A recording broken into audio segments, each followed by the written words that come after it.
Shalom saudara-saudara yang dikasihi oleh Tuhan.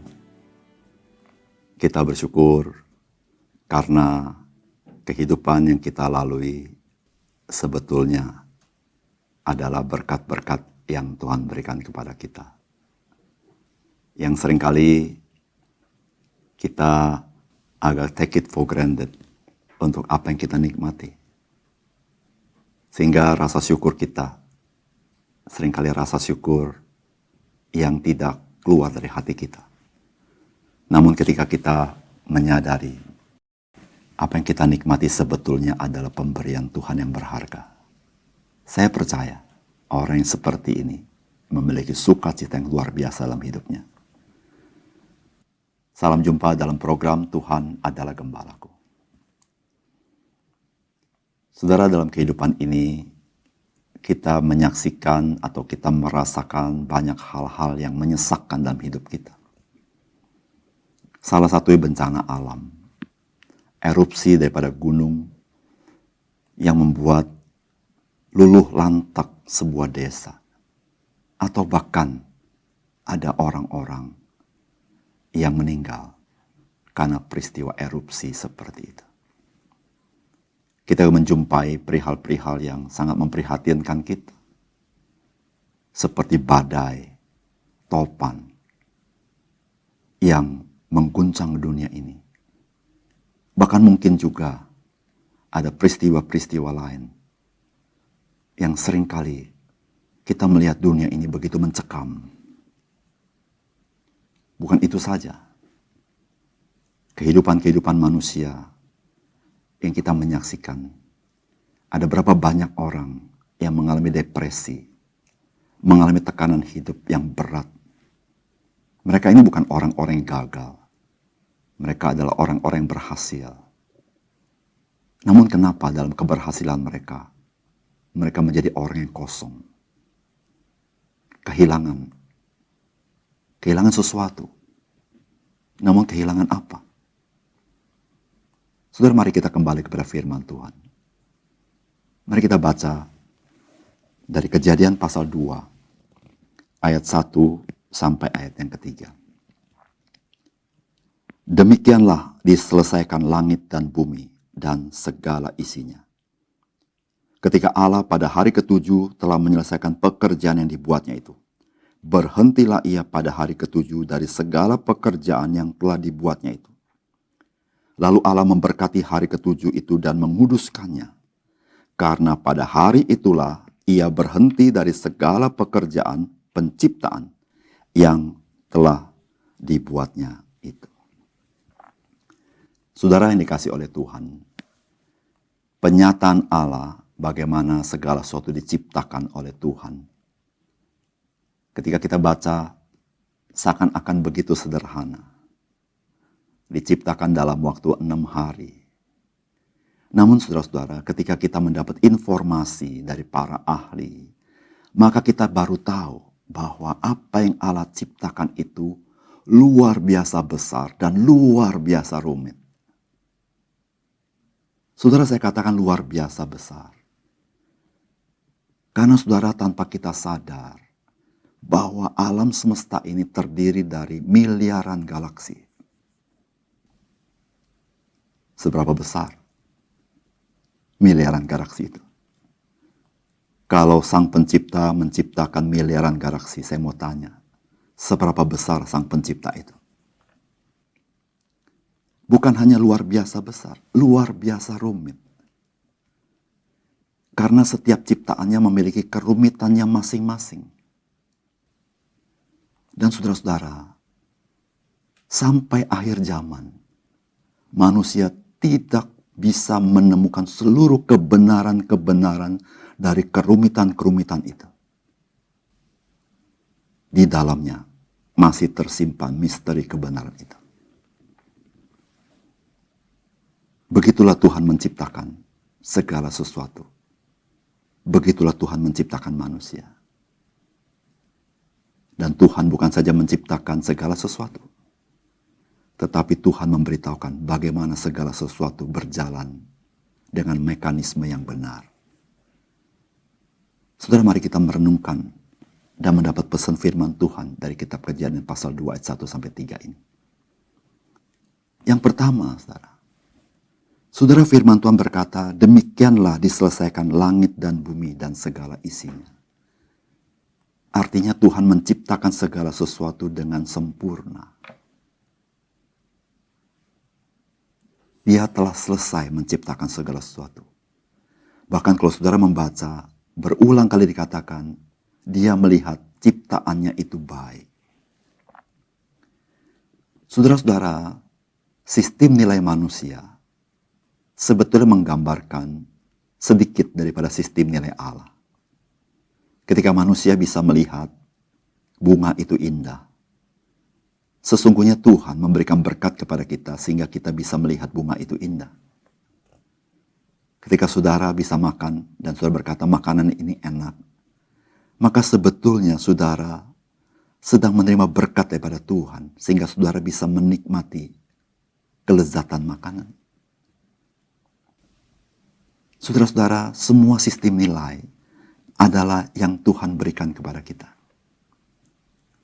Namun saudara-saudara, sistem nilai kita jauh di bawah sistem nilai Allah.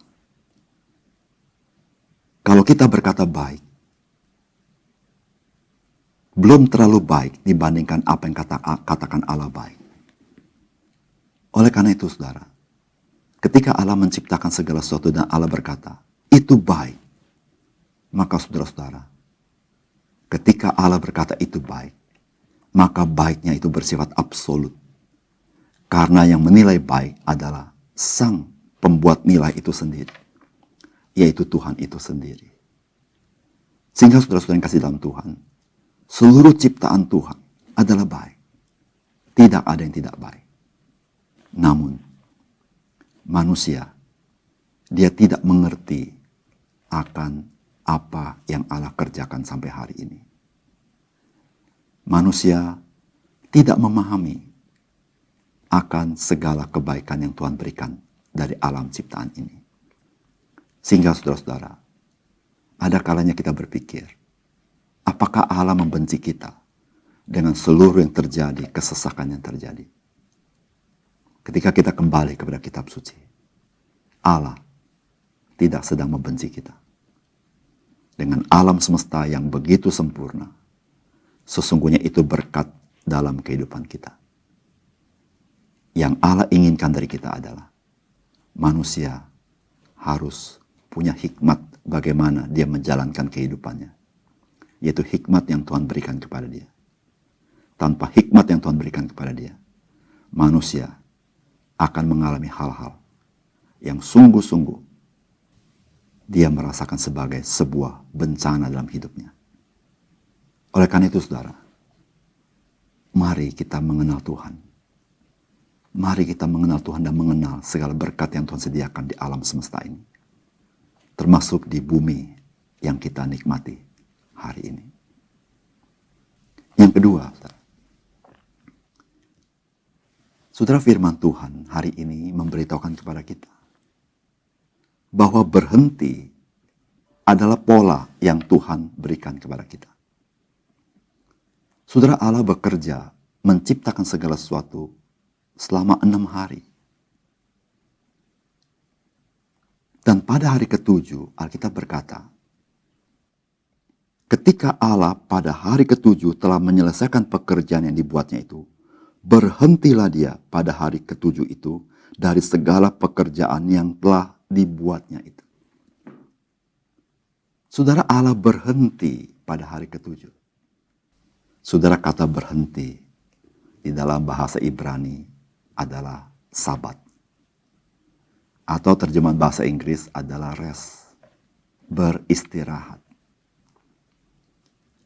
Saudara, apa yang Allah lakukan dalam penciptaan memberitahukan kepada kita bagaimana seharusnya kita hidup. Saudara, manusia bukan saja patut bekerja, tetapi manusia patut mengalami perhentian. Karena itulah yang Tuhan sediakan kepada kita. Saudara-saudara, mengapa manusia mengalami kekosongan hidup? kurang berartian hidup. Bukan karena mereka tidak bekerja, namun mereka tidak mengerti bahwa mereka harus berhenti pada waktunya. Itulah Sabat. Saudara, Tuhan Yesus adalah Tuhan atas hari Sabat. Artinya, ketika saudara dan saya ingin mengalami perhentian itu, saudara, perhentian itu ada di dalam Yesus Kristus. Saudara-saudara, kita bisa berhenti secara jasmania. Tapi bagaimanakah perhentian yang sebenarnya di dalam kebatinan kita? Perhentian dalam jiwa kita. Yaitu ketika kita ada di dalam Yesus Kristus. Karena Yesus berkata, marilah kepadaku, hai kamu yang letih lesu beban berat. Aku akan memberikan kepadamu Sabat itu, rest, kelegaan itu, peristirahatan itu. Saudara yang kasih dalam Tuhan, kekosongan hidup manusia di dalam keberhasilannya adalah karena manusia tidak memberikan tempat yang semestinya kepada kehadiran Tuhan. Saudara, mari kita belajar berhenti untuk kita dekat dengan Dia dan mengalami hadirat Tuhan. Dan kita baru melihat bahwa seluruh pekerjaan kita menjadi bernilai ketika Sang Pemberi nilai itu ada dalam hidup kita. Yang ketiga, saudara, firman Tuhan berkata, Tuhan memberkati dan menguduskan hari perhentian itu. Saudara, ini sangat menarik sekali, bukan? Hari perhentian itu diberkati Tuhan dan dikuduskannya. Saudara, seringkali kita berpikir, bekerja dan kita diberkati dalam pekerjaan. Memang betul. Kalau kita bisa bekerja, itu karena berkat Tuhan. Namun saudara-saudara, seni berhenti dekat dengan Tuhan, itu suatu seni yang sangat berharga dalam hidup kita. Karena Alkitab berkata, Tuhan memberkati dan menguduskan hari perhentian itu. Ketika saudara berhenti, datang kepada Tuhan, Tuhan sedang memberkati kehidupan saudara. Bahkan Tuhan menguduskan, yaitu memisahkan hidup saudara, supaya apa yang saudara kerjakan bagi Tuhan, sebagai pelayanan kepada Dia. Saudara, bukankah kesadaran seperti ini satu kesadaran berharga, sehingga kita tidak masuk ke dalam kemonotonan hidup, ketiadaartian hidup, kehilangan makna hidup, meskipun dalam keberhasilan kita. Karena makna, arti hidup, kepuasan hidup ada di dalam Tuhan yang menciptakan dan memberikan hidup dalam hidup kita. Mari, sebagai orang percaya, kita menghidupi hidup Tuhan yang Tuhan berikan kepada kita. Mari kita berdoa. Bapa di surga, terima kasih untuk kebenaran firman-Mu. Biarlah Tuhan tolong kami ketika kami melihat fenomena yang kelihatannya begitu buruk. Dan kami seringkali berpikir bahwa Tuhan sedang membenci kami. Namun sesungguhnya Tuhan, ketika kami kembali kepada firman-Mu, sesungguhnya alam semesta, ciptaan Tuhan itu dicipta dengan baik. Namun seringkali ya Tuhan, kami tidak menghidupi kehidupan kami sebagaimana seharusnya kami menghidupi. Ya Tuhan, kami berterima kasih kepadamu. Karena Tuhan mengajar kami bagaimana kami harus hidup. Bahwa hidup ini bukan hanya dari dunia ini, tapi hidup kami ada dari Tuhan yang memberikan kami satu kepuasan hidup, makna hidup, dan arti hidup. Tuhan, ajar kami di tengah-tengah kesibukan kami belajar berhenti, menyediakan waktu bersekutu dengan Engkau, menyediakan waktu beribadah kepadamu ya Tuhan, supaya kami mengalami rest, Sabat, hari perhentian itu. Terima kasih Tuhan. Dalam nama Tuhan Yesus kami berdoa. Amin.